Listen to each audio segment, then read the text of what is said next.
Welcome everybody to Oswegolazo, and tonight I'm going to show you a little bit into the soccer world. It's a new show here at WTOP, and I'm going to welcome myself real quick. My name is Nick Stetter. I'll be your host tonight. I am a freshman here at SUNY Oswego, favorite team, wearing them on the shirt, Liverpool FC. We're not going to talk about what happened last game, but you know, they'll move on, they'll manage. I'm not really too worried. But we have a couple segments for you today. We're going to talk about Oswego soccer first, all right? Then we're going to get a little bit into all the tables of the European leagues, and then we're going to go a little bit into what predictions we have for the next games, and we're going to go into some recent news about the special, the one and only, the Ballon d'Or, ladies and gentlemen. It's going to be huge. It's going to be great. I'm so excited that you are all here with me today. And usually I will say, I have my friend Sam Brewer, my co-host. He is not here today, and he will be, and it'll be amazing when both of us are on the set. We'll have multiple opinions, and it'll be amazing. But for now, just me, so sorry. But first thing we're going to get into is Oswego soccer. And honestly, Oswego soccer, it's been rough. I can't lie. We've had some showings that haven't been great. They haven't been pretty. Recently, their first SUNYAC game of the year was at home against SUNY Oneonta. They lost 3-0. Very sad showing for the SUNY Oswego Lakers. That picture basically sums up what you're going to see from the Oswego Lakers in this game. They were outshot 27-3 on the night. 11 shots on goal for Oneonta, 0 for the Oswego State Lakers.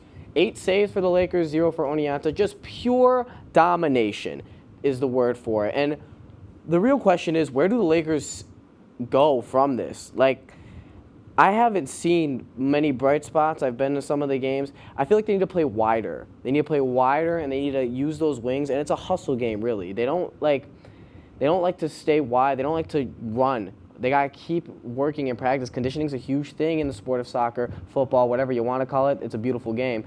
But we're getting into all these SUNYAC games. These are the games that matter the most out of all of them, because you want to get to that SUNYAC playoff, you want to get to the SUNYAC title, and you want to win the SUNYAC championships, obviously. They play SUNY Canton next. SUNY Canton hasn't had the greatest record recently either. I think this is a very good confidence booster into some of these SUNYAC games, maybe a little bit of just like, score some goals. We got to get some goals on the board. Oswego had scored 4 goals in the entire season as of right now. They scored 4 goals, 3 in one game, 1 last minute against Elmira by Jay Ellis, who was currently injured, by the way. He is, I don't know if he is out for the season. I'm not going to guess. I'm not going to tell you that he is because I don't know. But right now, he's not too healthy, and that might be a very big factor in the success of the Lakers coming into the SUNYAC games, the SUNYAC playoffs, etc. But I really think what they got to do, they just got to take a look in the mirror, reflect a little bit, because this showing they've had recently has just been kind of, it's been iffy. It's been iffy, and that's all I can say about it. Head coach Dan Kane really needs to chat with the players and be like, we got to lock in. This is the time to lock in, because if they don't, they're going to get some embarrassing showings. And personally, the Oneonta game, it's a mess. It was a mess. As I said before, just complete domination, total conviction into that game, and Oswego just weren't there. They weren't there to win it. There wasn't any hustle in their hearts, stuff like that. But the stat leaders for Oswego, Sarixi Lindsay's got a goal on the season. He was playing pretty well. Scout Bakumsky, who I think has been phenomenal this year for the Lakers at center back. He's been a great player for them, real good leader in that back line for the Oswego Lakers. To Jay Ellis, who I said, unfortunately, yes, hurt, but he scored that 1 goal, that game-tying one in Elmira a little bit back. And someone who doesn't show up on the stat sheet much, I think Kieran Husselbeck's been a really good factor for them, though, just keeping the team together. He plays that CDM role, that defensive mid. You want to have a really good defensive mid because he's going to facilitate the entire game, and he's going to show everybody how to move the ball as one team and as one complete unit, right? But really quick, I'm going to cut to a break real quick to get back, and then we're going to talk about the European side of the soccer world. Really quick, we'll be back on WTOP 10. If you like action, romance, if you're watching this, and highbrow humor, surface is this. Floor. Minch did not legitimately put his head in the toilet. there's only one place to turn. No! Tune in to new episodes of Oh boy! only on WTOP. Look at at the number of disasters in the U.S., chances are every area will deal with some kind of emergency in the next decade. And between school, sports, and social lives, chances are you won't be with your kids when it happens. Will they know what to do? Ready.gov/kids has the educational tools and information to make the conversation easy. When the time comes, chances are they'll feel prepared, not scared. So talk with your family today.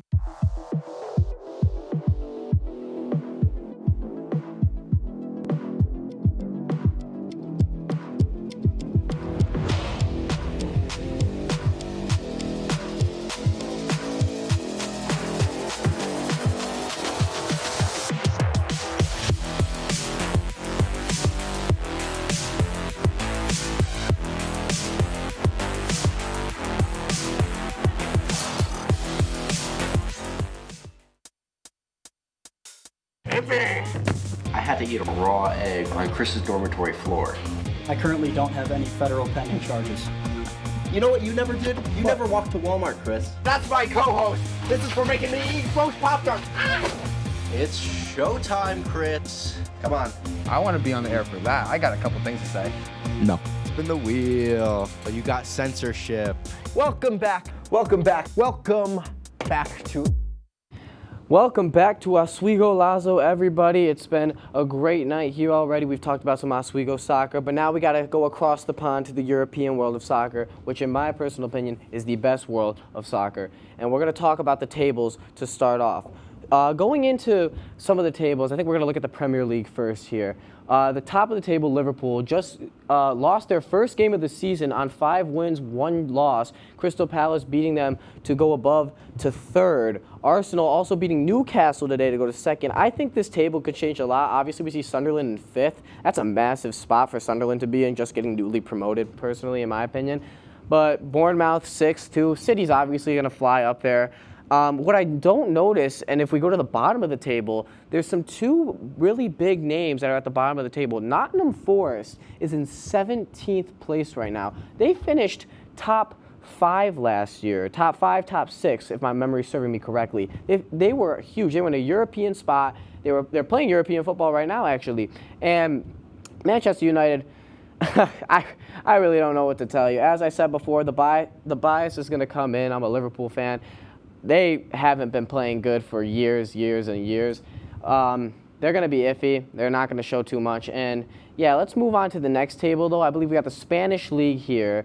And the Spanish League, we got Real Madrid on top, Barcelona right behind them. And actually, today just played, this is my apologies because I found this table, Barcelona just moved up to the top of the table after winning their game 2-1 earlier today. So they're actually in 1st right now. Real Madrid falling to 2nd. It's going to be a battle of Barca and Real Madrid. Atletico is going to challenge them, but you already know those are going to be the 2 teams. They always are the 2 teams, and it's going to be easy work for the rest of La Liga. I think, honestly, Villarreal are a sneaky one, too. They're 3rd right now. They might battle for a 2nd place spot even if Barcelona or Madrid slip up. Atletico could also battle for a 2nd place spot, but personally the rest of the table throughout the year is probably just going to be Barca and Real Madrid in my opinion. And now we can go to the German league, I believe. It might be the German league. No, it's the Italian league. We go to the Italian league right now and we see Napoli in 1st. They're playing phenomenal. They always play phenomenal. Scott McTominay, he had 1 Ballon d'Or nomination. I don't know who that was, honestly. The journalist probably wasn't too smart that day, but they're phenomenal when it comes to playing in Serie A. Roma right behind them, which is really surprising. I really thought Inter would kind of be up there. Inter's been slacking recently when it comes to the Serie A, down at 5th place.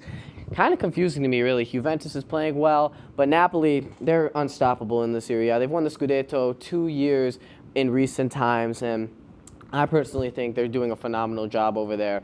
But let's go to the last table I got for you today. Let's go to the German League. The German League can be a wild roller coaster when it comes to teams. Bayern, obviously, they're playing phenomenal, undefeated. We expect that from Bayern. But in recent years, Leverkusen were playing good, but they just signed Erik ten Hag, got sacked recently because he was managing horribly. He's always a horrible manager, let's be honest. But they've fallen to 6th. They're in a Champions League spot right now, and they're in 6th place. Dortmund playing well. They're going to be up there like always. I want to see how Frankfurt do, who are sitting at 4th place right now.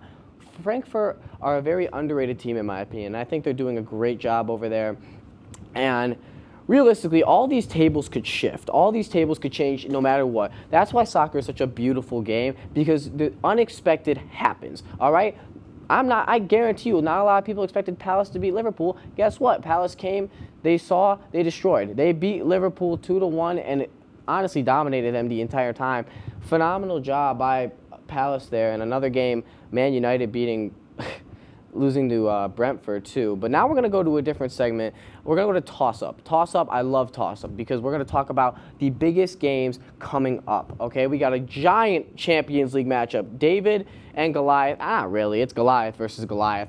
We got PSG, the current reigning champions of the Champions League, which is the biggest league in soccer if you are new to soccer and you're watching the show for the first time, versus Barcelona, who, in my opinion, this should have been the final. This should have been the final of the Champions League last year, Barca versus PSG. But Inter Milan took that away from us. I really think it would have been a better final. Inter Milan, I believe, lost 4 or 5-0. It was ridiculous.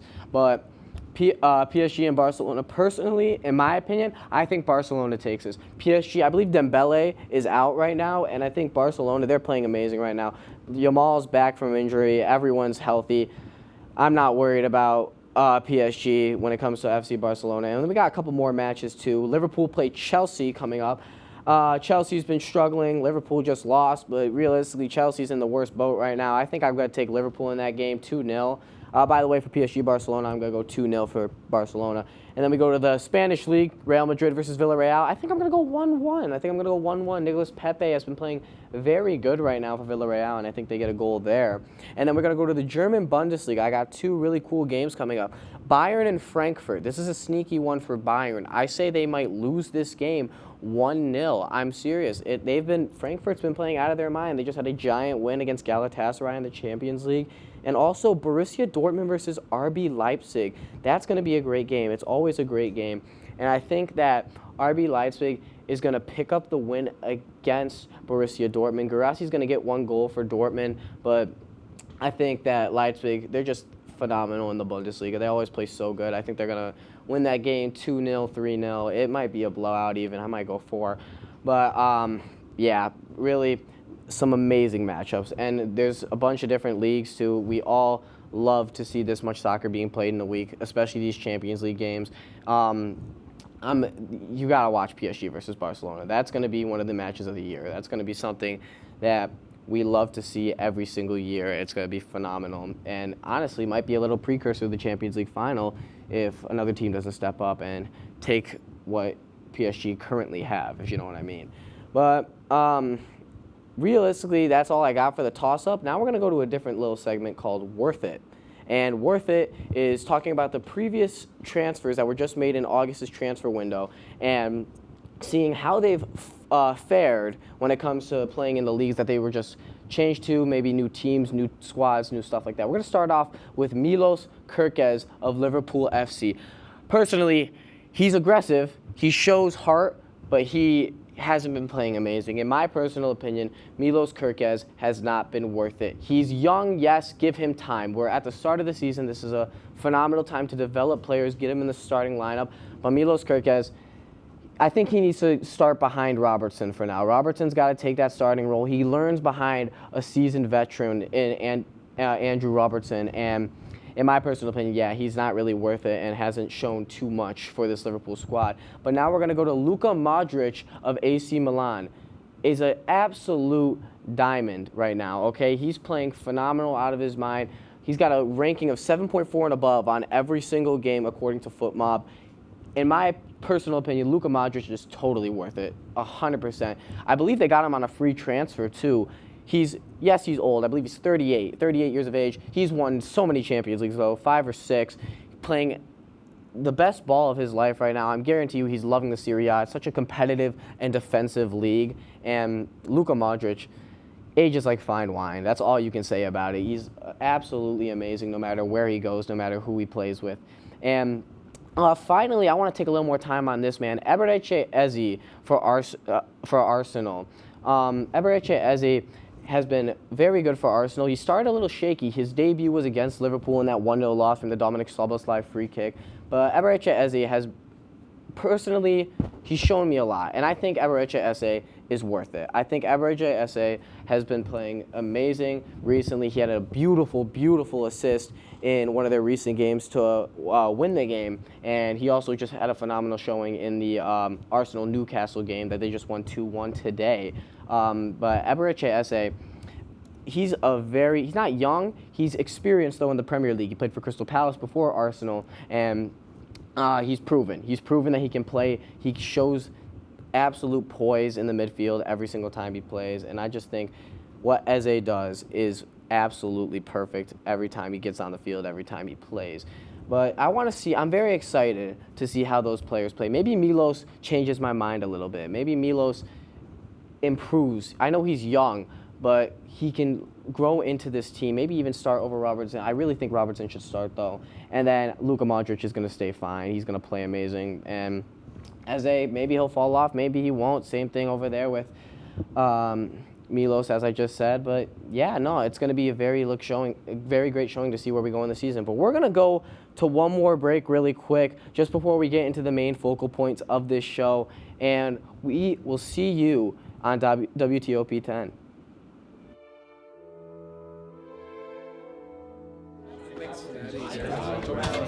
Get rid of all the questions.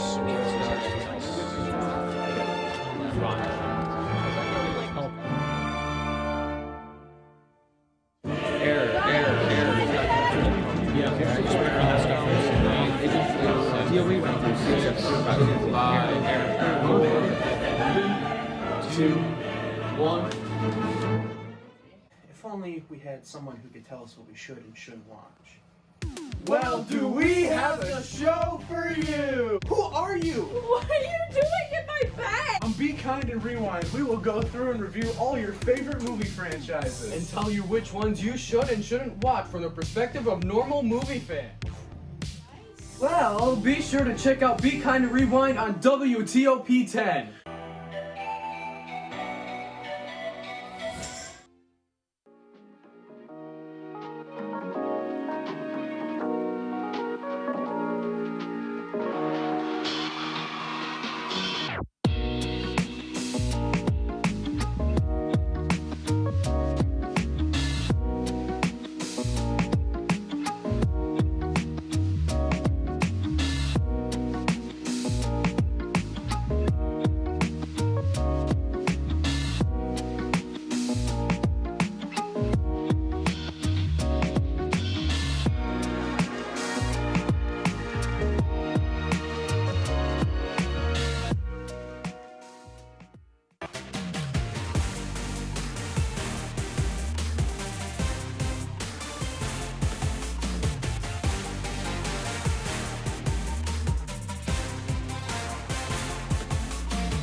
Welcome back to Oswegolazo, everybody, and now we're going to get into the best segment of the night. We're going to talk about what just happened earlier this week on Monday, the Ballon d'Or. Everybody looks forward to it. Every player looks forward to it. The Player of the Year in soccer, as we know it, is called the Ballon d'Or, awarded every year to the best player in the world.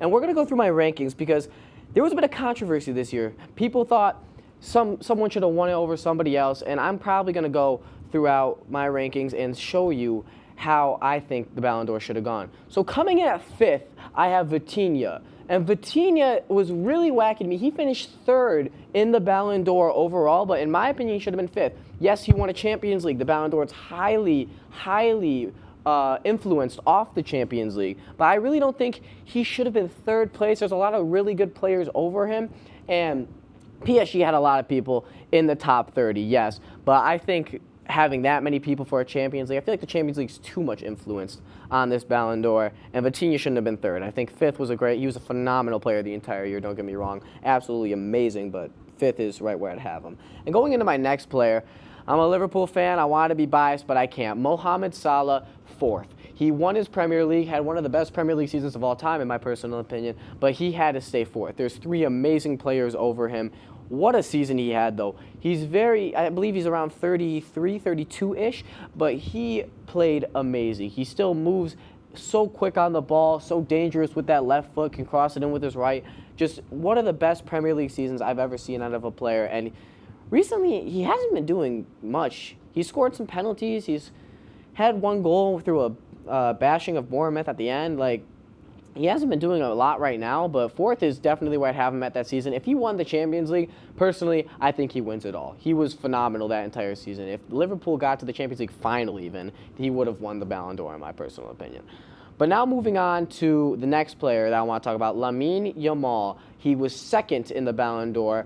He is third on my list. Lamine Yamal is 18 years old, and he is third in the Ballon d'Or ranking. We got to take a minute just think about how amazing that is. You are the third, in my opinion at least, you are the third best player in the world, second best player in the world according to journalists, and it's just ridiculous. It's ridiculous. 18 years old. I'm 18 right now. I'm talking to you about Lamine Yamal. That's how amazing this player is.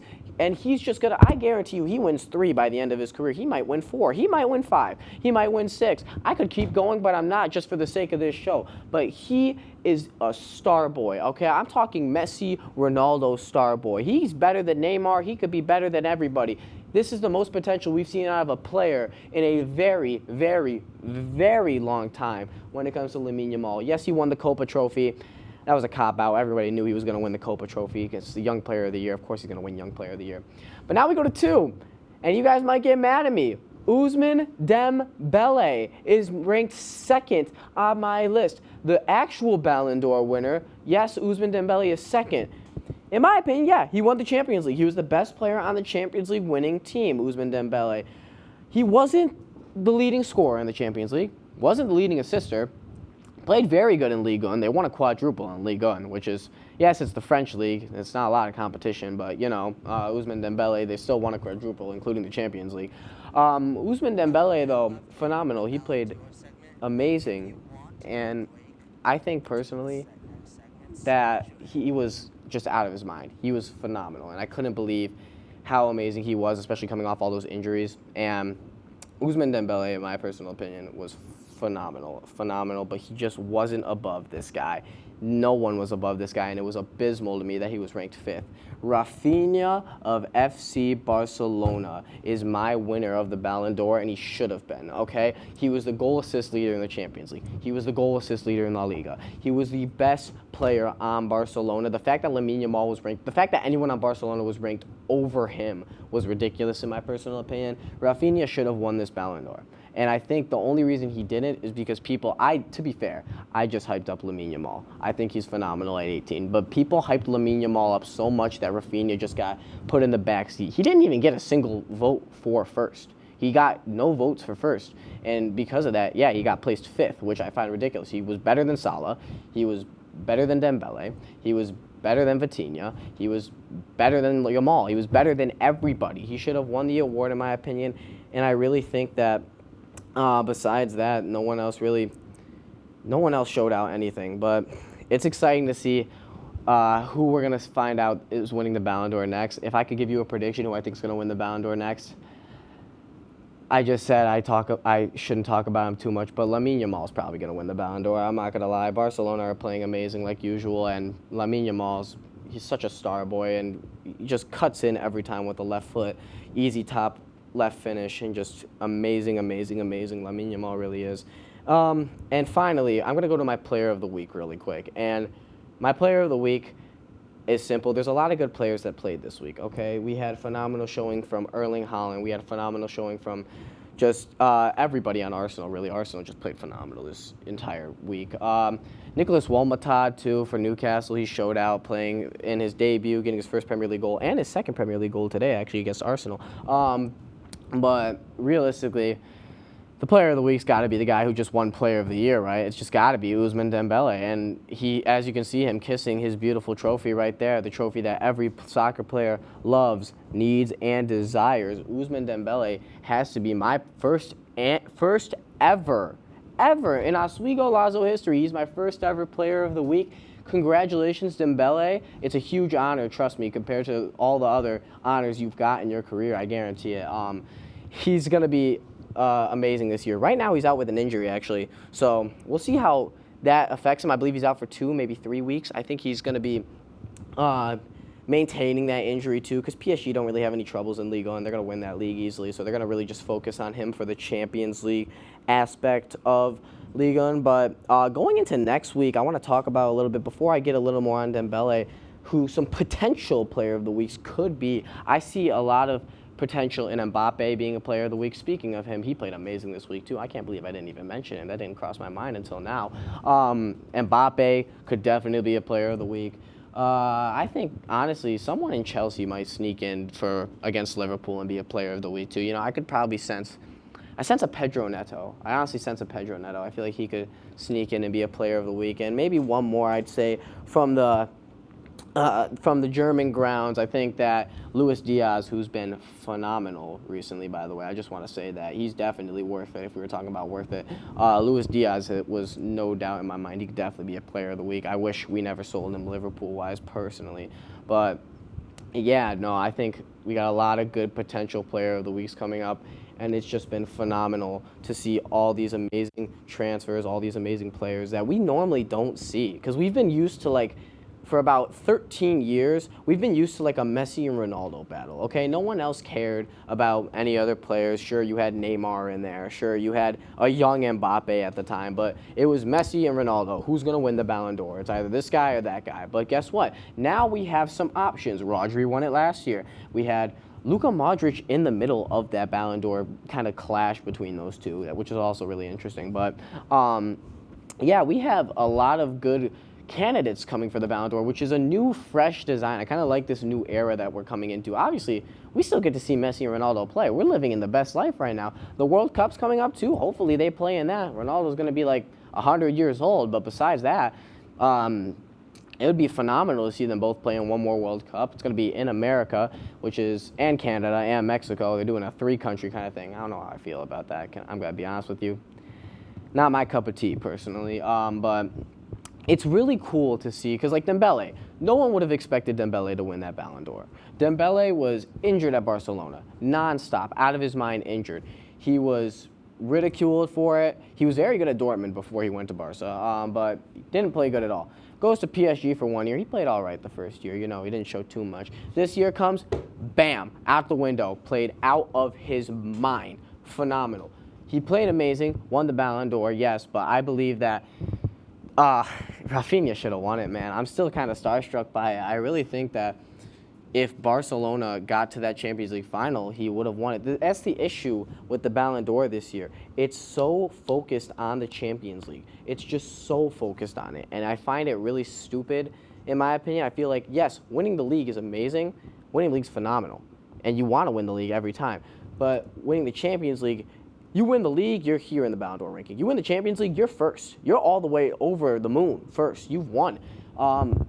I think that needs to be taken into a little less consideration. Still consideration, yes, 100%, no doubt in my mind. But, like, full consideration? There was about 6 players from PSG in the top 30. Hakimi was there. Vitinha was there. Donnarumma was there. The goalie, Donnarumma was there. We had Vitinha, we had Dembele, we had everybody. Joao Neves, that's 6 right there. We had 6 players from PSG in the starting lineup in the Ballon d'Or. I find that ridiculous. Also, Cole Palmer was 10th. I just want to say that. That shouldn't have happened. I don't know how that happened, but Cole Palmer somehow snuck in there. Vinicius Jr. also snuck in there. But the rankings, in my opinion, were a bit iffy, and the Ballon d'Or is going to be kind of iffy for a couple of years, because we're so used to Messi and Ronaldo just kind of taking it every time, you know what I mean? But realistically, it's going to be a really fun year. It's going to be a really, really fun year. But coming into our next show, I want to say our next show, we're probably going to talk a little bit more about the domestic leagues, because obviously we're done with the Ballon d'Or. We're going to focus on the next year. We're going to see who can play up to that Ballon d'Or standard. And I'm really excited for y'all to meet my co-host when he comes back. He was unfortunately not here. He's at the Giants game. That's a different kind of football. We don't talk about that on this show. But very excited to start this journey with y'all tonight. It's going to be an amazing time talking with everybody. You guys are going to learn so much. I'm going to learn so much. And I really appreciate all of you. Once again, my name is Nick Stetter. I support Liverpool. Don't judge it. You know they're the best team in the world right now. I love you all. And this has been Oswegolazo. I think that we're going to have a great time, y'all. We're going to have a phenomenal time. And I'm so happy that we can start. Thank you all. I appreciate you all. And we will see you later on WTOP 10.